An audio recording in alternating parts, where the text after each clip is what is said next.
जगतसिंहपुर जिला प्रशासन और मिशन शक्ति पक्षर सुभद्रा स्वागत कार्यक्रम अनुष्ठित हो जाए। अवसर में स्थानीय श्रीकृष्ण एकाडेमी ठारू मिशन शक्ति महिला मानक पक्षर एक सुभद्रा सचेतनता पदयात्रा बाहरी सहर परिक्रमा कर टाउन हॉल ठारे पहुंचीला। एही पदयात्रा को जगतसिंहपुर सांसद विभू प्रसाद तराई, जगतसिंहपुर विधायक अमरेन्द्र दास, जिला बीजेपी महिला मोर्चार सभानेत्री कृष्णा महांती पताका देखाई शुभारंभ करते। पर टाउन हॉल परिसर में सुभद्रा स्वागत कार्यक्रम अनुष्ठित होता। सुभद्रा योजनार योग्य महिला माने वंचित हेबे नाही। सुभद्रा योजन आवेदन करने किसी अर्थ खर्च करने को पड़ो नहीं। समस्त महिला एही योजन अंतर्भुक्त हेबे। महिला मानक स्वावलंबी करने सरकार 5 वर्ष मध्य 50,000 टंकार सहायता राशि प्रदान करेंगे। यह वर्ष को 5,000 लेखाएं 2टी किस्ती सरकार प्रदान करेंगे। यह स्वागत सभारे जिलापाल जय सोनाल, पौर परिषद अध्यक्ष अर्चना सिंह, उपाध्यक्ष राजेन्द्र कुमार बिश्नोई, पौर परिषद समस्त परिषद और मिशन शक्तिर अधिकारी माने उपस्थित थे।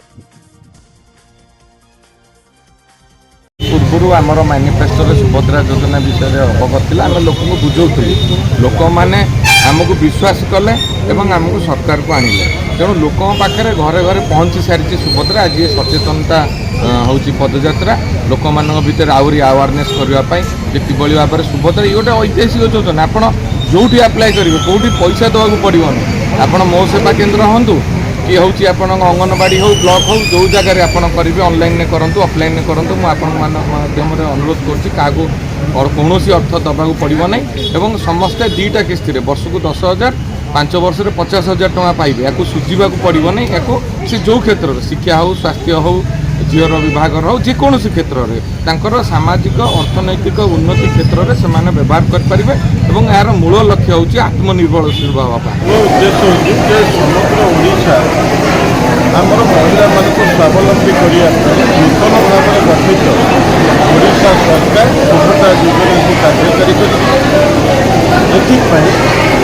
आसंता 17 तारीख दिन प्रिय प्रधानमंत्री नरेंद्र मोदी यार शुभ उद्घाटन करेंगे और से दिन पाखापाखि 40 लाख पर्यंत महिला प्रथम किस्तिर 5,000 टका लेखा दिज्व।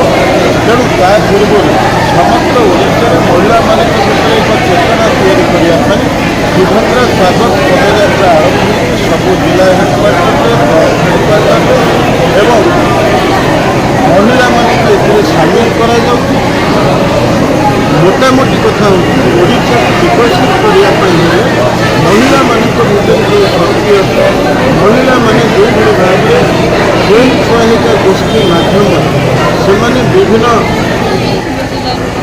सुभद्रा योजना यहाँ निश्चित भाव महिला मान बहुत कार्यकारी।